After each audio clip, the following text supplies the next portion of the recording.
Ayan, tikman na natin itong mga leche panan nating nasira. Hindi tayo marunong magbaliktad ba? Magtaob-taob. Maganda naman yung kinalabasan pagluto pero nung tinaob, nawarak.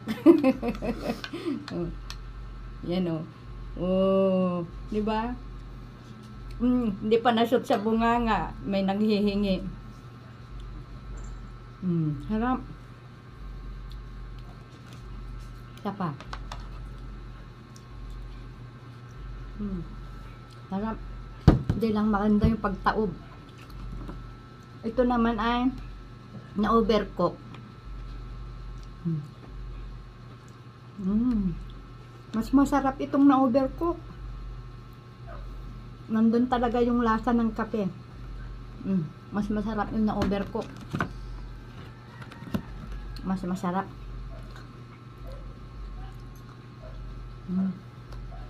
Mas masarap nga yung na-overcook. Ito naman ay may gulaman.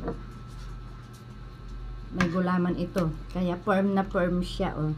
May gulaman. Masyadong matamis. Ito ay whole egg pala. Whole egg ito.